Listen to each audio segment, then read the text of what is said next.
ایک انسانی باڈی کے اندر ایسا فنکشن بنایا ہوا ہے، ایسا سسٹم اللہ نے بنایا ہے کہ انسان کے سپرم پیدا ہوتے رہتے ہیں، لیکن جو مادہ پیدا ہو جاتا ہے ایسیڈیٹی لیے ہوئے تو اس کی وجہ سے وہ سپرم جو ہیں ساتھ ساتھ ڈسٹرا ہوتے رہتے ہیں۔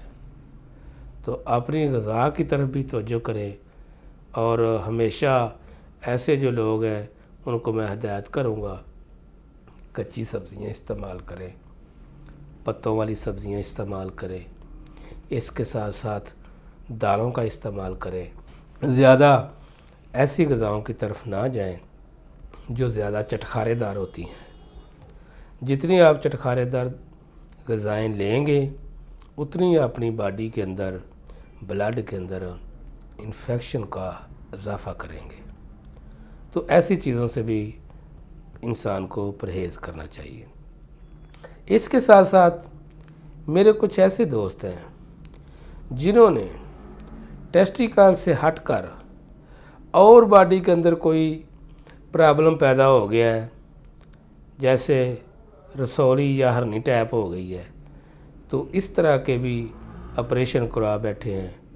تو اس کی وجہ سے بھی انسان بعض اوقات 100% تو نہیں کہہ سکتے، لیکن کچھ حضرات ایسے ہیں جو اس قسم کے آپریشنز کی وجہ سے بھی ایزوسپرمیا یا اولیگوسپرمیا کی طرف چلے گئے ہیں۔ تو میں آپ دوستوں سے یہی گزارش کروں گا کہ باڈی کے اندر کسی قسم کا بھی کوئی پرابلم پیدا ہو جائے، کوشش کریں آپ بغیر آپریشن اس کا علاج کروانے کی کوشش کریں۔ تو ہمارے پاس اللہ کے فضل و کرم سے آپ الحجاز دعا خانہ میں تشریف لائیں، انشاءاللہ اس قسم کے جتنے بھی آپریشنلز کیسز ہیں ان سب کا اللہ کے فضل و کرم سے ہمارے پاس کامیاب اور بہترین علاج جو بغیر آپریشن موجود ہے۔ سٹامک کو ہمیشہ مینٹین رکھنے کی کوشش کریں۔ جب آپ کے سٹامک کے اندر جو ہے تذابیت بن جاتی ہے، جب آپ کے سٹامک کے اندر فلوڈ ٹائپ سا مادہ جمع ہو جاتا ہے، جب آپ کے سٹامک میں قبض کی شکایت ہو جاتی ہے، تو کیا ہوتا ہے پھر ہمارا لیور جو ہے وہ اچھے طریقے سے کام نہیں کرتا، یعنی صفرا کو وہ بالکل ڈلیور کرنے سے روک دیتا ہے۔ تو ایسی صورت میں بھی آ کر انسان اولیگوسپرمیا یا ایزوسپرمیا کی طرف چلا جاتا ہے۔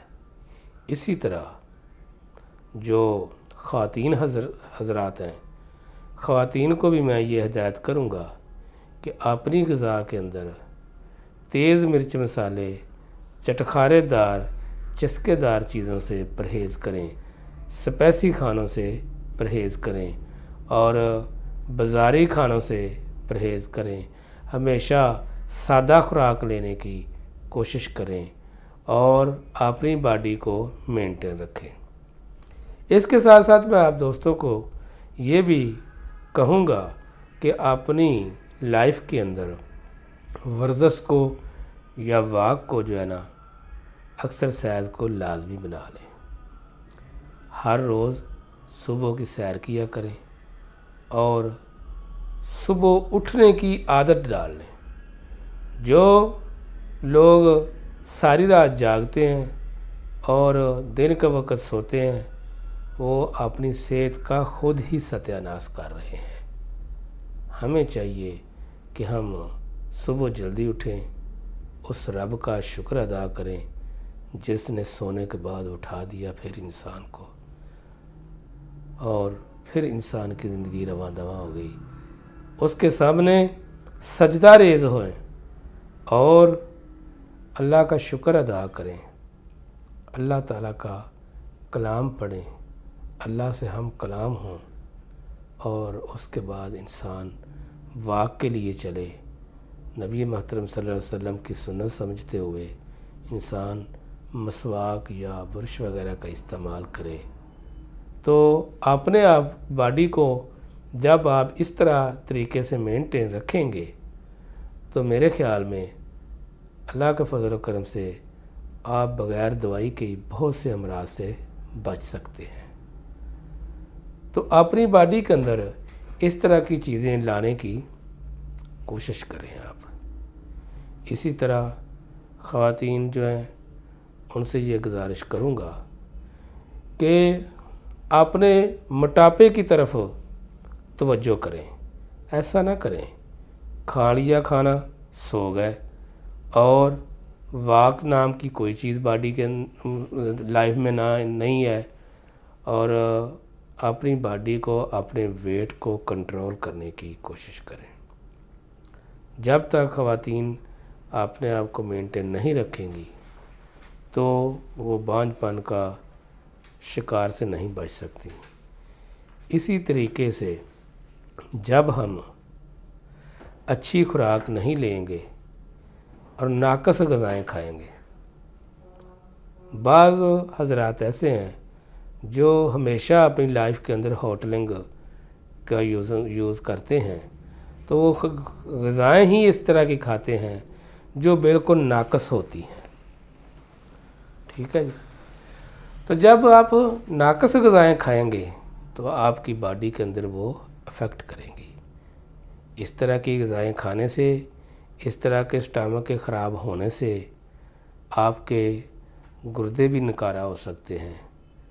آپ تھوڑی ذرا نظر دوڑائیں کہ آج سے 20-25 سال پہلے ہمارے معاشرے کے اندر کتنے ڈائلسس سینٹر تھے، اور آج موجودہ وقت میں اب کتنے ڈائلسس سینٹر ہیں۔ تو میں آپ کو یہ بتاتا چلوں کہ جب ہماری باڈی کے اندر فاسد قسم کا فلوڈ اکٹھا ہوگا تو ہمارا میٹابولزم سسٹم جو ہے وہ پھر ڈسٹرب ہو جائے گا۔ ہمارے گردے جو ہیں ان کو ڈیلیور نہیں کر پائیں گے۔ جب نہیں کر پائیں گے تو پھر کیا ہوتا ہے، پھر عام سی غذائیں بھی، عام سبزیاں، سادہ سمپل غذائیں اور سادہ دالیں بھی، وہ بھی پھر جزء بدن نہیں بنتی۔ ہمارا نظام ہضم جو ہے وہ خراب ہو جاتا ہے، اور اللہ نہ کرے بعض اوقات پھر ہم گردوں کے فیل ہونے کی طرف چلے جاتے ہیں۔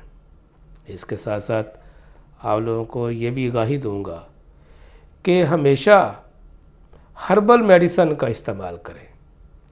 جب آپ اسٹیرائڈ دوائیاں اور وقتی دوائیاں استعمال کریں گے تو پھر بھی آپ جو ہے اولیگوسپرمیا اور ایزوسپرمیا کی طرف جا سکتے ہیں۔ اس کے علاوہ آپ کی باڈی کے اندر اور بھی امراض اسی طریقے سے پیدا ہو جاتے ہیں۔ میں تو آپ کو یہ نہ سمجھیں کہ یہ ایک تنقید ہے یا مخالفت ہے، نہیں، واشگاف الفاظ میں یہ بات آپ کو بتاتا ہوں۔ کو ایلوپیتھک دنیا جو ہے وہ آپ کو بتا رہے ہیں ہمارے ڈاکٹر حضرات کہ ہماری ہر دوائی کا سائیڈ ایفیکٹ موجود ہے، یہ کیمیکل سے بنتی ہے، یہ اسٹیرائڈ ہیں، تو اس کے باوجود بھی آپ لوگ خود اس کو استعمال کر رہے ہیں۔ تو میرے بھائیوں، اللہ تعالیٰ نے ہربل میڈیسن کی جو بنیاد ہے وہ قرآن حکیم کے اندر رکھی ہے۔ اللہ تعالیٰ نے جڑی بوٹیوں کا ذکر جو ہے وہ قرآن حکیم میں کیا ہے۔ اس حکمت کی بنیاد، اس ہربل میڈیسن کی بنیاد میرے رب نے قرآن حکیم کے اندر رکھی ہے۔ اور دیکھ لیں، یہ جو ایلوپیتھک دنیا ہے اس کی بنیاد جو ہے یہودیوں اور عیسائیوں نے رکھی ہے۔ اس کی بنیاد کسی مسلمان نے نہیں رکھی۔ مسلمانوں نے اپنے رب کے حکم کے مطابق ہربل میڈیسن سے ہر مرض کا علاج کیا ہے، قرون اولیٰ سے لے کر۔ تو آج دیکھ لیں، آج جو لوگ ہیں وہ لوگ سمجھتے ہیں کہ ہم جو ہے نا یہ ایلوپیتھک دوائی استعمال کر رہے ہیں تو اس میں فوری آرام آ جاتا ہے۔ نہیں، فوری آرام نہ لیں آپ۔ ہربل میڈیسن بھی ایسی ہے، اگر اچھے طریقے سے بہترین تشخیص اور تجویز سے علاج کیا جائے تو یہ بھی ایلوپیتھک سے زیادہ تیزی سے کام کرنے والی دوائی ہے، اور اس کا کوئی سائیڈ ایفیکٹ نہیں ہے۔ کوئی یہ ایک بہت بڑا پراپیگنڈا ہے ہربل میڈیسن کے خلاف کہ دیسی ادویات نہ کھائیں یہ گردے خراب کرتی ہیں، دیسی ادویات نہ کھائیں یہ گردے خراب کرتی ہیں، یہ ایک بہت بڑا پراپیگنڈا ہے۔ ایسا کوئی بھی اس میں سین نہیں ہے کہ ہربل میڈیسن سے آپ کے گردے خراب ہوں یا آپ کو کوئی سیڈ افیکٹ سامنے آئے، ایسا کوئی بھی مسئلہ نہیں ہے اس کے اندر۔ میرے بھائیوں، اس کی بنیاد آپ کو بتا چکا ہوں کہ میرے رب نے رکھی ہے، پیغمبروں نے اس دیسی جڑی بوٹیوں سے اپنا علاج کیے ہیں۔ اس کے علاوہ غوث، کتب، ابدال، ہماری تاریخ بڑی پڑی ہے کہ جنہوں نے دیسی ادویات استعمال کی ہیں، نہ کہ انگریزی ادویات۔ تو آپ خود توجہ کریں میری باتوں پر، سوچیں، غور کریں، فکر کریں۔ اللہ نے جو فرمایا ہے، اے انسان غور کر، فکر کر، تدبر کر، خیال کر، اس دنیا کو مسخر کر سکتا ہے تو کر۔ تو اپنا علاج کروانے کے لیے آپ یہ نہیں تشخیص کر سکتے کہ ہم کسی مستند، سند یافتہ، ڈپلومہ ہولڈر، کوالیفائڈ حکیم کے پاس جائیں اور جہاں جا کر ہربل میڈیسن سے اپنا علاج کروائیں، اور ایک مستند اور رجسٹرڈ ادارہ ہو وہاں جا کر اپنا علاج کروائیں۔ تو میں آپ دوستوں کو یہی گزارش کرتا ہوں کہ آپ ہربل میڈیسن سے ہر مرض کا، لیگوسپرمیا یا ایزوسپرمیا کیا، ہر مرض کا آپ ہربل میڈیسن کے اندر علاج کروائیں۔ الحجاز دعا خانہ پر تشریف لائیں، اللہ کے فضل و کرم سے آپ کا بہترین اور کامیاب بغیر کسی سائیڈ افیکٹ کے علاج ہوگا۔ اب تک کے لیے اجازت چاہتا ہوں۔ السلام علیکم۔